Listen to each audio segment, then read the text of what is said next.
Okay, so get a minute early here, but kind of start talking about things. So we left off last class,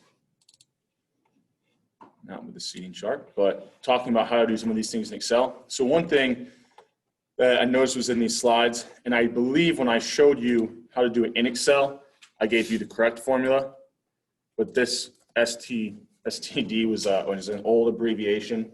I'm guessing they changed it for obvious reasons. So it's now STDEV, .P and .S. So I'll get those slides updated after class today. I'll just basically replace the old ones. So if you were working off the original slides, they had a little bit of an older, that was kind of the original one, I think back in, I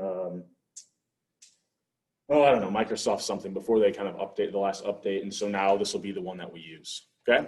But everything else should be good there, all right? Let's make sure we get everybody in here.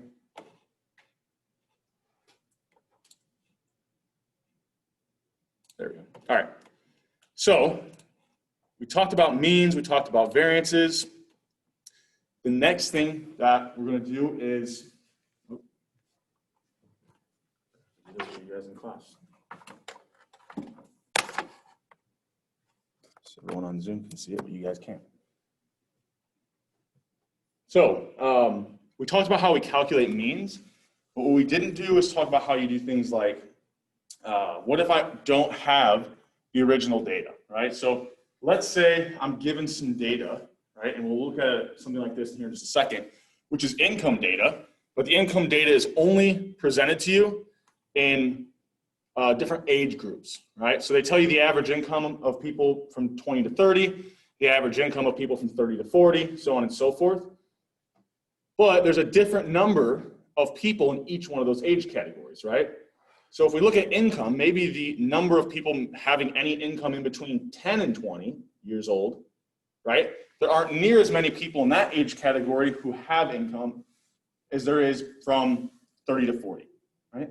And so we don't want to treat each one of these age categories the same when we're calculating the mean.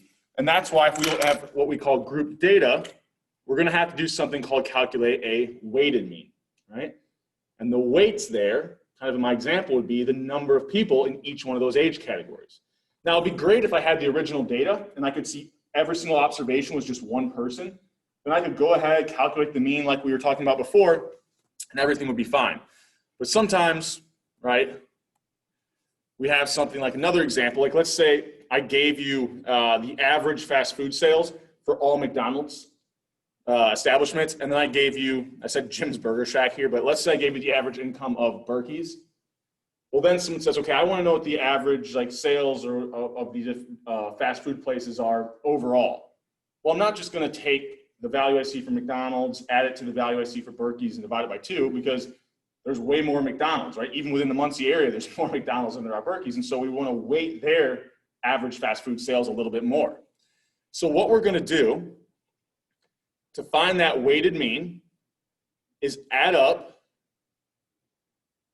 so for every observation, we add up the value that we see for that group times the weight for that group. And I'll show you a small data set here in just a second, but this will be the equation we use. So I would go through, take the average fast food sales I see for McDonald's, multiply by the number of McDonald's establishments, add to that the number of average sales of Berkey's times the number of Berkey's that there are. If I keep going with this example, the average Burger King sales times the number of Burger King establishments there are, add up all those for every single possible fast food place that I have data on, and then I'll divide by the sum of the weights. So there, the sum of the weights would be, I'd add up the number of establishments for each one of those different companies, okay? Once I do that, I'd have my weighted mean. So kind of what are our steps there that I just kind of said verbally? For each observation, we multiply the value we see for that group by its weight. You're usually, don't worry about having to figure out what these weights are. It's usually pretty obvious. We'll go through a few examples. I think that'll be clear. Typically, it's like the number, the frequency, the count that we have from that group, right? So that makes it a little bit easier. We'll add up all those values, each variable, each group's value times its weight. We'll add all those up. then we'll add up all the weights and then divide the sum of those products by the sum of those weights. Okay? And when I say products there, I mean the product of the weights times the values we see for the variable. Okay? Make sure we don't have anybody waiting here. Okay. So let's go through an example with some actual data. I think it'll make a little bit more sense, right? So let's say I wanted to find or we could do either one, average male income, average kind of female income here, or mean male or mean female income. But the data is only reported to me from these different racial groups, right? And so I've got, obviously, a pretty big disparity about there's a much larger number of white males in this data set than there are, say, Asian males, right? So when I look at those average income values, they all shouldn't be carrying the same weight because they represent, some of them represent a much larger number of people than others, right? So when you see the highest frequency, that value, right, is going to have a greater impact on your weighted mean than the value for your smaller groups, right? The groups that have a smaller frequency in this group data. Okay? So what process will we use to get that weighted mean for just male income? Let's do that one first. Well, the first step was go through every single group, take the value of the variable you're interested in for that group, multiply it by the weights. Well, here we're interested in finding mean income. So we're going to take, this is like our x variable, or x value for the very first observation. We'll multiply that by the weight for that group, right? So 73,000 times 59,000. We'll do that for every single observation. So 11,000 times 38,000, 6,000 times 60, 17 times 36. Once we have those products, we'll add them all up.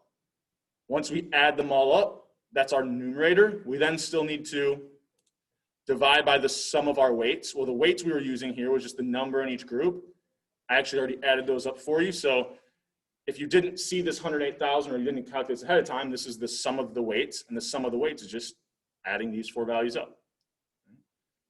So what I said there, if we write that down in the actual formula, right, the 73 times 59 plus 11,000 times 38,000 plus so on and so forth. And then here, instead of putting the 108 in there, I actually just showed you this is the sum of the four different weights, right? They will add up to 108,000, but I kind of want to make sure we saw the actual numbers. Okay. Now notice, for two of our kind of minority groups, we've got much smaller mean incomes.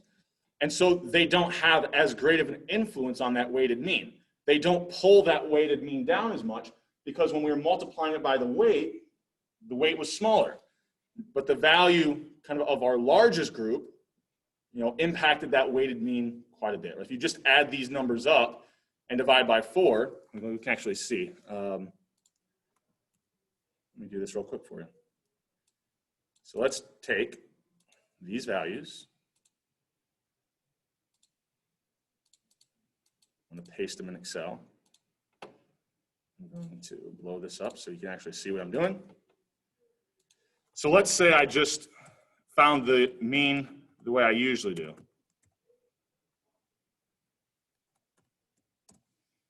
Notice it's 48,000. So if I added these up and divided by 4, I'd get 48,000. But when we look at those weights, right, the income for white males is going to influence that weighted mean more because they're a much larger group, right? I don't know what percent. It looks like 70 out of 100, so about 70% there. They're about 70% of the entire group. Oh, you guys can't see it again? All right, why did it do that? So you're seeing this desktop. So you go stop share. Yeah, why can't you guys?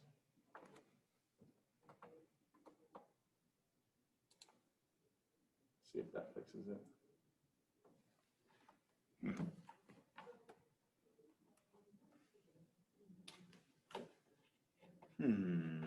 So in class, we're not getting the slides up there. They were up there prior, right? Until I switched to Excel. Is that when it happened? Yeah.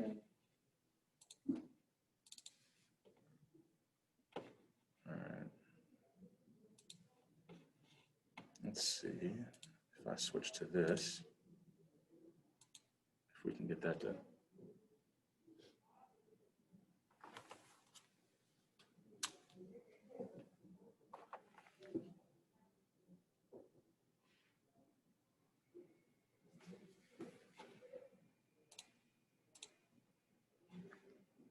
We're back? Yeah? Okay. Let's see if we can see. Technical difficulties in class. All right, there we go. Now we're good. Okay, so when I look at Excel here, right, and I add these up, I got 48,000. But when I look at this frequency, right, when I get the weighted mean, it's a little bit higher. Why is it higher? Because this value of 59,000, that group represented, and I said it was about 70% of the overall, right? Because 70 out of the 108, I know it's not exactly 70%, but roughly, right? So that group, their value will be influencing that weighted mean a lot more than these smaller groups that have lower income values. Right? So if you've got group data, we can't simply do the mean like we were before because it won't factor in. Some of these groups are much larger. And actually, I want to show you this here. I want to kind of relate to what we were doing with that mean, how it's a little bit different. So hopefully, there we go. So if we think about what we were doing with the regular mean, right? It was the sum of the x's divided by the number of numbers that we had, number of observations. We said another way we could write this was take the first observation and just distribute, right? If you're dividing by the same thing every time, and this really just represents you're adding up every single observation, we really could just rewrite it like that, which if I divide by something, I said it's the same as multiplying by 1 over that. So I could also write it this way.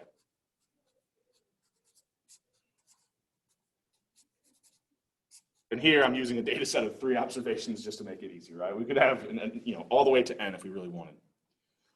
So notice, once I get it written out like this, it becomes a little bit more clear. With the regular mean, what we were doing was each observation's value, well, it was just one, it represented one person or one country or one company out of however many observations we had.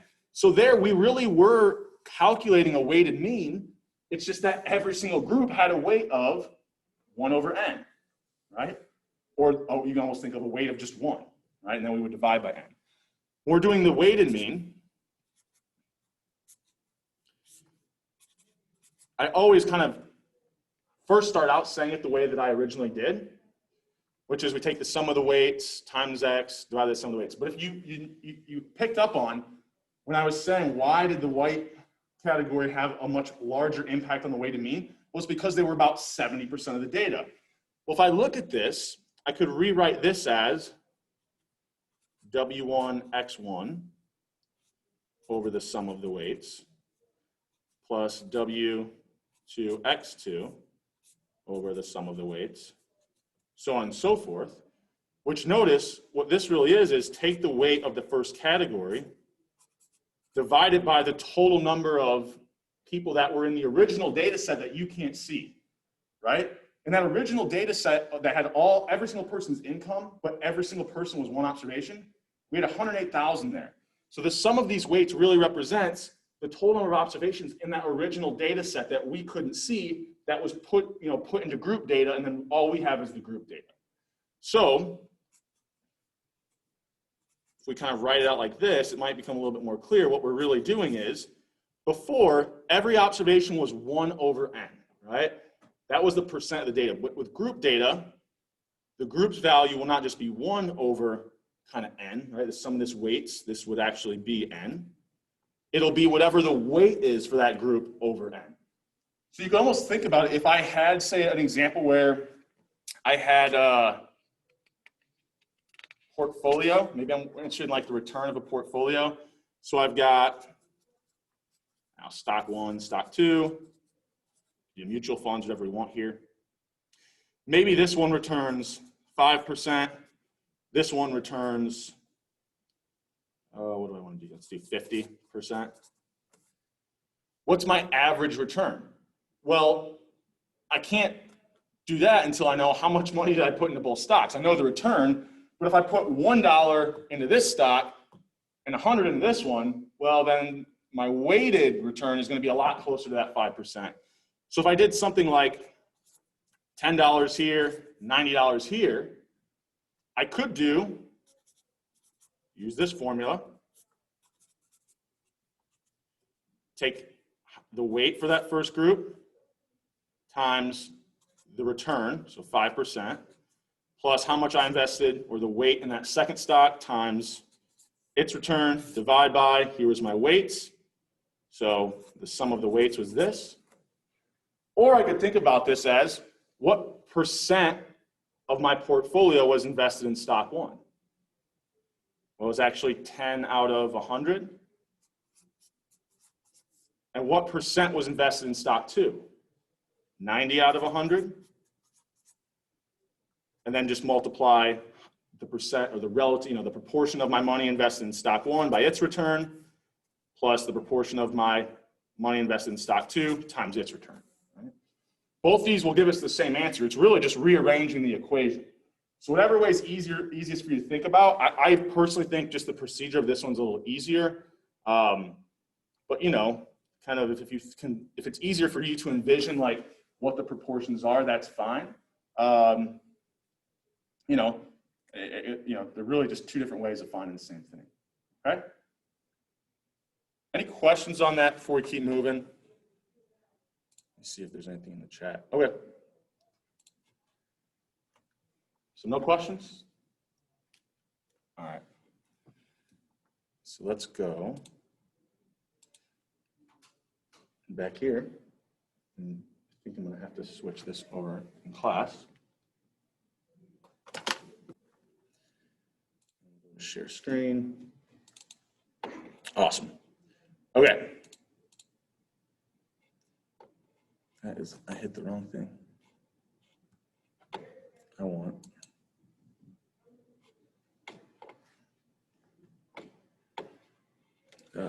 It's presenter mode.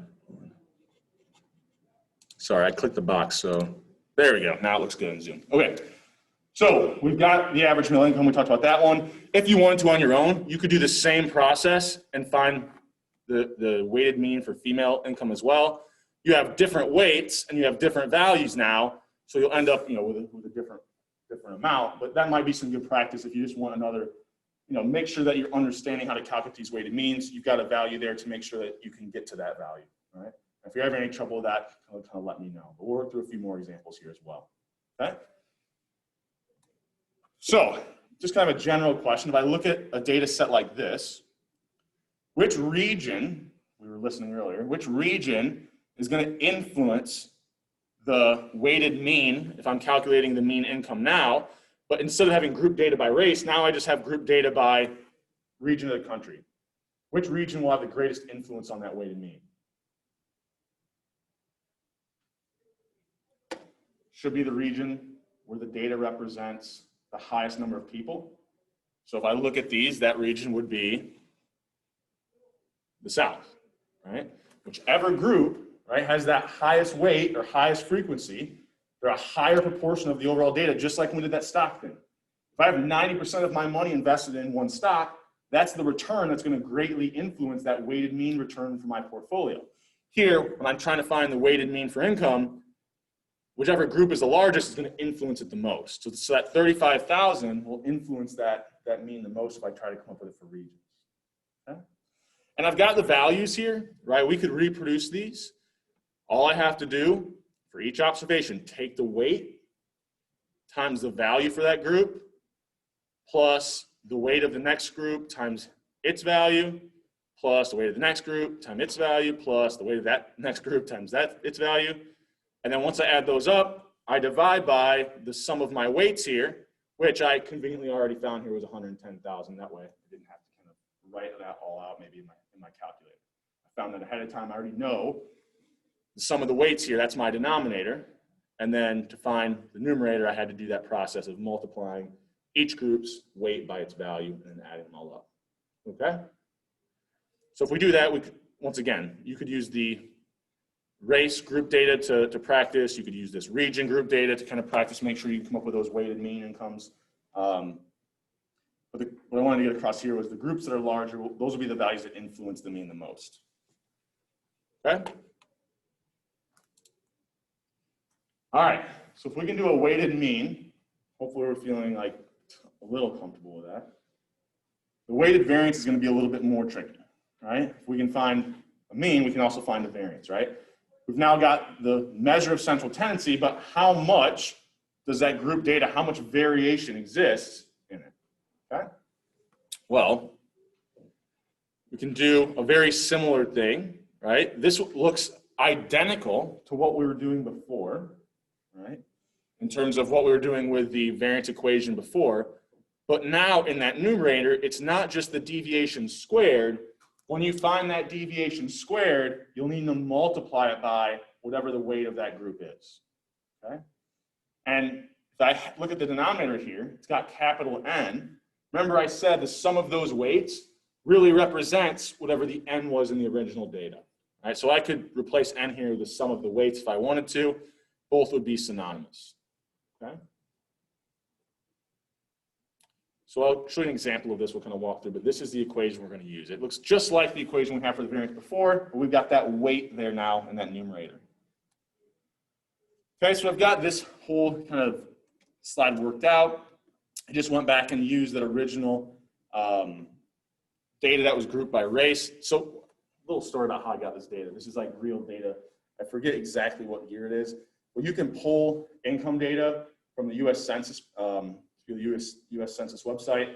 They'll give you income data for the U.S., but it has to be grouped by age, race, region of the country. There's a couple other things I think you can group it by, so you can get little tables like this. So that's where all this data is coming from. Now, what I did here was kind of showing you, and these numbers are large, so you know, this is where if you're doing this on a calculator, the better the calculator, the easier it's going to be. Because if you could enter this all in one line, like in a TI-83 or 84 or whatever, you're not going to have to write down all these intermediate numbers. But if you did, just to see the process, what did I do here? Well, I took this group's X value, so I'm interested in income, so this is the variable X.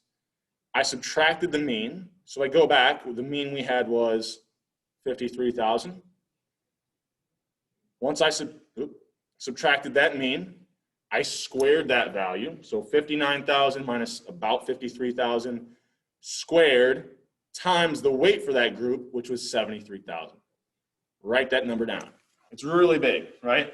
Now, I would probably, on an example, not give you a group data like this where the numbers are very large because it is more difficult just to work with these larger numbers, right? Especially if you're calculating it by writing out the intermediate steps. I then, for the next group, say, okay, what do I do here? I take their value, X, which is 38,000, minus that mean. That mean was 53,000. We found it earlier. Whatever that deviation is, we square it, and then multiply it by the weight for that group. Write that number down. We kind of go through and do this for each of the 4 different groups that we have here in this group data. I then add them all up. All right. Oops. This mouse is sensitive. Okay. I then add all these up and divide by what? Well, if I add all these up and divide by the sum of these weights, I'll get that 94,000. Right? So I can kind of show you.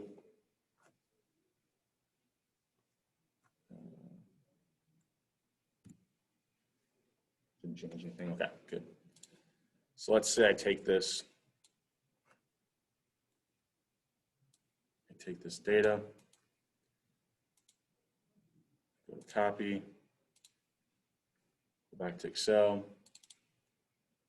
paste it just so I can kind of show you here. So what I was really doing there was, I can almost do this for you in Excel. So what was the weight? 53,000 and 296, just so I don't have to calculate that right now. 296. And this shows us how we can do a little bit of work in Excel too if we wanted to. So how did I come up with these numbers? What I did was I took the weight for each group. I multiplied that by the X value for that group minus that mean, I squared that deviation, right? So that's all I'm doing there. I took, this was my X value, right? This was my income. Here's my weight. So my weight, I take that deviation from the mean squared, multiply it by the weight. That's how I got that value for that first group. Now, if I copy this down, what's going to be the problem? Well, I'll show you. So this doesn't match up with what's on the slide. Why? Oh yeah, because I want to subtract the mean every single time, right? So I actually have to go back and freeze that cell that the mean is in. Because I want to, I want the weight and the value of X to update when I copy this down, but I want to keep subtracting the mean. So now when I drag this down, now those numbers should look like the ones that were on the slide. I'll do the intermediate steps just to kind of show you. So I add up all those deviations from the mean squared times the weights. Okay, so this is sum of X minus mean. And I should be putting like mu in there, but I'm not going to insert symbols right now. I then need my sum of the weights. That should just be adding up these weights here, right? And the final step is take the sum of those deviations squared times the weights, divide it by, I think in cell C8 was where I had the sum of the weights. And sure enough, this is the value that I have that's up there in the slide, right? Actually, there we go. Just be a little bit more clear about what we did there. So that's how you could do it in Excel. I mean, you can do it by hand and write the numbers down and then add them up in your calculator, right? You don't have to do it in Excel. But this is what it would look like if you did use Excel kind of as your calculator. Want to see any of those cells again? I know I kind of went through that a little bit quick. Any questions on that? Okay. And kind of similar to the variance, the original variance, not weighted, which of these should be adding the most to the variance? Well, now we have two factors. The values that are furthest from the mean will be adding a lot to that variance because their deviation squared would be high. But right, even if I have a group where their value is pretty far from that mean, if the weight of that group is small, they won't add near as much to that variance as a group that is also far from the mean, but have a much larger weight, right? So this is way, a much larger number than this one because the weight of this group was so much smaller, right? Even though it was an observation that was really far from the mean, it didn't represent near as many people or near as many observations from that original data set that wasn't group data, that we aren't able to see, right? If I could get from the Census Bureau, every single individual here is an observation, that'd be great, but they only give it to us grouped, right? Any questions on that? Let's just kind of reiterate. What if I wanted to find a weighted standard deviation? What do you think all I have to do here is? This isn't in the slides or anything, but it's a good thing to kind of hear and write down maybe.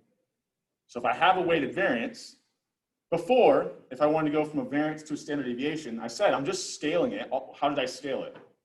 I just took the, no one? You get anyone that was, remember? All right, so if I had my variance from last class, I said to get the standard deviation, all I had to do was take the square root, right?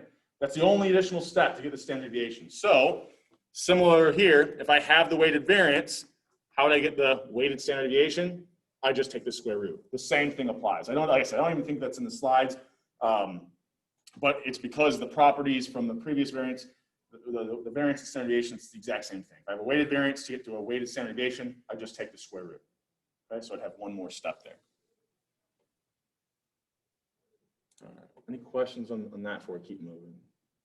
So we worked through, I kind of put on this slide a little bit of like the intermediate steps when we looked at it in Excel, how you would do that for kind of the males.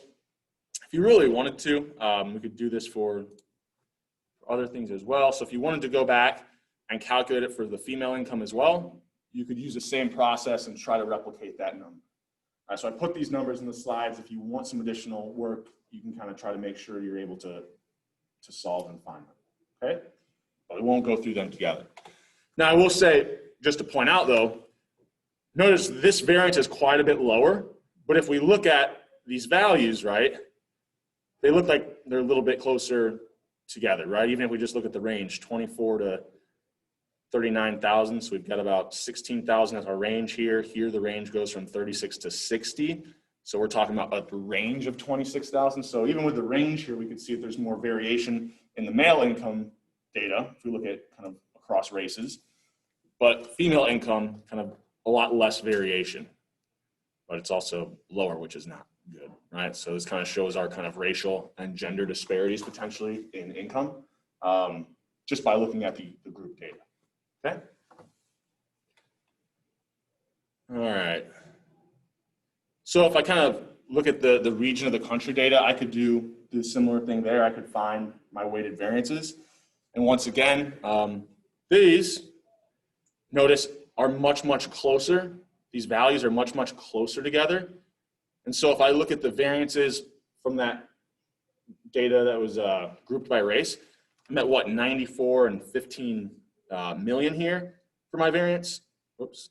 Whereas for these data sets, I'm actually not even up at 1 million, right? The variances are quite a bit lower, but if we look at the actual values for income, they're much, much closer together when we group this data by region of the country, okay? Any questions on that before we keep moving? All right, where are we on time here? Oh, we're good. So let's say I had some sample statistics for some other group data. Maybe it's like the satisfaction rating of some product. I surveyed a bunch of people and said, how satisfied were you with this product on a scale from, I don't know, I would say 0 to 50, but it looks like here the scale was kind of shifted up, right? Maybe 36 to 50, right? 50 being the highest, 36 being the lowest.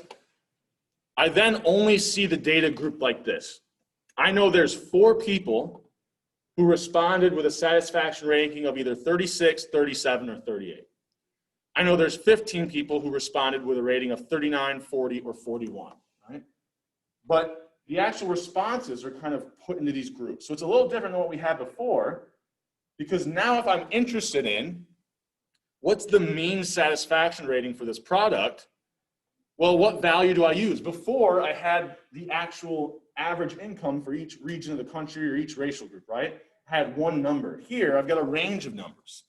Well, if you ever have data that's grouped, and we have frequencies here, we have the number of original, right? The original data set actually had all these people on one line, right? Each person was an observation, but it's only reported to us kind of in these bins, right? It's kind of like what we did with the histogram, right? We forced the data, original continuous data, into bins, okay? So look at that satisfaction rating. If I have a range, what I'll do is I'll take the middle value, right? I'll take 37 as the value for that group. The group value for this group would be 40, 43, 46, 49. If I use that midpoint and I have my frequencies that are in these groups, these are going to be my weights. And now, and we'll go back just a second, it looks very similar to what we did with the weighted mean. It's just instead of weights, I've got frequencies, but that's really just, you know, it's some semantics at that point, right? Frequencies, you know, our weights before were really frequencies that were in each one of those groups. Instead of writing it as the variable X, I'll write it as I'm using the midpoint for whatever bins that data was given to me in. I'll go through every observation, take the midpoint of that group, multiply it by its frequency, add them all up, and then finally divide by the sum of the frequencies, which I said the sum of those frequencies we can also think of as just being whatever the original number of observations was in the data set before it was put into group data, okay? So it's the same process. So if I go up here, what I would be doing is taking the frequency for that first group 4, multiplying it by the midpoint of this bin, which is 37, write that number down, or add to it the frequency of the next group times the midpoint of that bin, which is 40, plus the frequency of the next group times its midpoint, which would be 43, so on and so forth.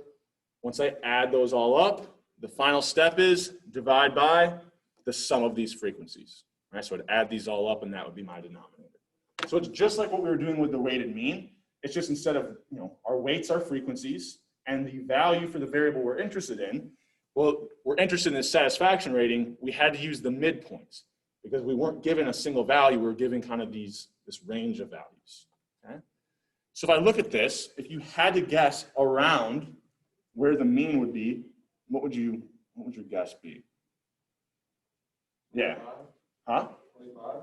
Yeah, probably. I would guess it's around 43, 44, 45. Why'd you think 45?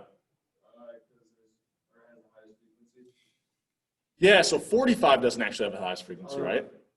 So the value that would actually have the highest frequency would be the mid. Yeah. So it would be like 44. Yeah, 43, 44, because, right, there's a few more higher observations than there are lower observations, but you can kind of guess it's going to be somewhere around 43, 44, because the groups that'll be influencing the mean the most are the ones with the highest frequency. So the group with the highest frequency, its midpoint is 43, so that'll have the most influence over this weighted mean. The other groups that have the highest frequencies are going to be midpoints of 40 and 46, right? But those are kind of equally on either side of 43, and so when we try to find the mean, it's going to kind of, one's going to pull it up, and the other one's going to pull it down by about the same amount. So we probably think around 43. Now, in terms of what the variance is, it's kind of hard to guess. It's probably going to be small, just because if we look at, from the smallest midpoint, 37, to the largest, 49, it's not even a very wide range. And most of the values are kind of within, right, 40 to 46. So it's probably going to be smaller, relatively smaller, especially compared to the income data we were looking at. There's a much wider range there. But we can actually go through and find what that sample variance is as well. It looks very similar to what we were doing with the weighted variance, with a couple exceptions. Here, once we have that mean, we're still looking for deviations from the mean, but we don't have a variable x anymore. We have those bins, so we're going to be, once again, just like with the mean, using the midpoints. Right? We're still going to take those deviations squared, multiply them by the weights, which are now frequencies, add them all up, and now here, what we're going to do is divide by n minus 1, right? Because with group data, it's typically we have sample data, right? We could have population data, but more often than not, it's going to be sample data. So if this was sample data, we've got our sample mean and our sample variance. Right? So with our sample variance, we divide by n minus 1. The problem is we might not be told what n is here, but I said what else represents the number of observations in that original data set. Well, it would just be the sum of the frequencies for our group data. So if you want to, just like we could rewrite the sample mean here with the sum of the frequencies and n, there's number of observations, here you could rewrite the number of observations minus 1 as the sum of the frequencies minus 1. It's another way of thinking about that denominator. Okay? So I actually kind of went through and did some intermediate work to find that mean. So if I take my frequency, multiply it by the midpoint, so 37 times 4 is 148, 40 times 15, 600, so on and so forth. Those are kind of each frequency times the midpoint. I then add all those up. That gives me 2,795. I then divide by the sum of my weights or my frequencies here. So I add up the frequencies, I get 65. And I found that the sample mean is actually exactly 43, right? It just worked out to be exactly 43. Okay? Any questions on that? Like I said, this is really what we're doing with weighted means. It's just we have to use the midpoints. Like that's the only real difference. The variance is a little bit trickier. All right. So I'll take, right, my weighted mean was 43. I'll take the midpoint for that first group, 37, subtract the mean, mean was 43, so 37 minus 43. Whatever that deviation is, I'll square it and then multiply it by 4. So wait, what? 37 minus 43 is 6. 6 squared is 36. So this deviation was 6. I think, sorry, negative 6. But squared is still 36. Multiplied by the frequency of 4 would give me 144. Okay? Take the next value. The midpoint is 40. So 40 minus that mean of 43. Right? That was coming from the previous slide. We solved for that weighted mean.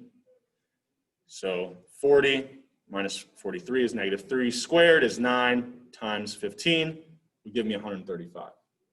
I continue this process. Notice here, I have a 0. Why do I have a 0? Because for this group, their value, the midpoint is 43, but that was the mean. So that is evidence that there was, that observation for that group didn't deviate from the mean at all, and so it should add a 0 to that variance. Right? I then do this for every single observation. I add all these up, I get 522. The last step is I divide by n minus 1, or I said the sum of the frequencies kind of represents n, so 65 minus 1, or 64, and that gives me about 8.16. Okay. I think that might be rounded to the second decimal. But that's the process that I do. It's very similar to the variance, it's just now we have, in the numerator, we have those weights we have to multiply by. Okay. Where are we at? 100 percentiles today. I think I want to show you guys something in Excel and save percentiles for Monday. Okay, so we can still see this. So let me see. I had this GPA data. But I put it on here. All right.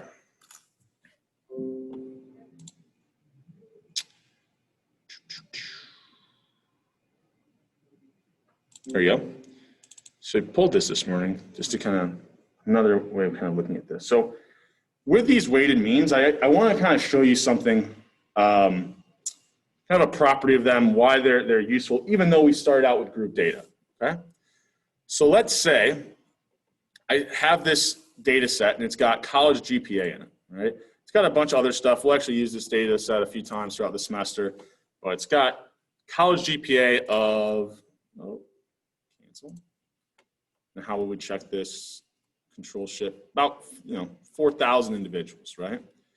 So let's say I just wanted to go through and find what the mean GPA is for every male in this data set and the mean GPA for every female in this data set. Okay? Now, I'm not going to expect you, or I'm not going to, even on any assignment, to have you use this formula, but I'll just kind of explain it to you, just because I think it's important to know as much about Excel as you possibly can, kind of leaving this class. So here what I did was I use this function called average ifs. It kind of works like count ifs, but instead of adding up just the number, it looks at another column, right, that has GPA data in it. So it's looking at column A. It says this is the range of data I want to take the average of. But I don't just want the mean.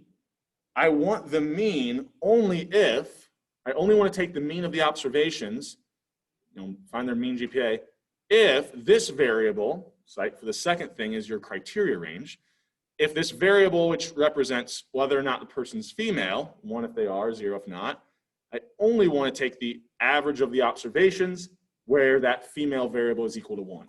So what Excel is going to do behind the scenes is it's first going to check that female variable. It's basically going to take every observation that we had a female, and like you can almost think about put it on a separate sheet and then find the average GPA just for them, okay? So that's what that average ifs formula will do. I can then do the same thing, but I just put, if it's equal to 0, right, that means it's non-female or male here. And so I'd find the average for that group, okay? So I'm not gonna expect you to use that in any homework assignments, but it's a useful little formula. And I'll post this file up on Canvas just if you want to look at it again today. And then what I also need, now I have essentially group data. I have the average GPA of 2 different groups, right? So I can also get how many women and how many men I had in this data set by using not the count ifs, but just a count if. I only want to check one thing. I want to count up the number of observations where this female variable, right? So we select that entire variable and we count it if it's equal to 1. Okay, I actually don't think I need the and sign in here. Oh, yes I do. As I said, I think it's just good practice to use that and sign. I think there's sometimes, I think in the count ifs, you can get away with it if you're not using a cell reference, but it's just good practice because when you use cell references, you will need that to kind of keep using that and be consistent with that syntax. I then do the same thing, but count it. Oh, I flipped these. This one's 1. This one's 1. So this is actually female and this is actually male, right? So here I count up the number of observations where that female variable is equal to 0 or the number of males in this data set, right? So I now have essentially, I can think about this as, this is really my weight, and here is my variable x. So how do I find a weighted mean? I take the weight, multiply it by the value for the variable I'm interested in, add to that from the next group's weight times its value for the x variable, and then I divide by the sum of my weights. So that's what I did in this cell right here. I'll actually type it in again just to kind of show you. So I went, all right, my numerator, I want to have the weight of the first group times the value for the x variable from that group. Add to that the weight of the second group times the value I have for that x variable. I only have 2 groups, so the numerator is kind of smaller here. I then want to divide by the sum of my weights, so I can use that sum function and just highlight the weights. And now when I hit enter here, this should give me my weighted mean, right? So I get 2.65269. But notice, I forced this into group data, but I also have the original GPA data. So, kind of spoiler here since it's already in here. If I just find the mean of the original ungrouped data, what's always going to be true is, as long as my groups count every single observation at least once, that weighted mean from the group data will give me what the actual mean was if I had the original data itself, right? And so that's why we do the weighted mean, right? When we have this group data and it's different numbers in different categories, because that weighted mean still tells us what the original mean of the data was before it was kind of forced to be grouped over here, okay?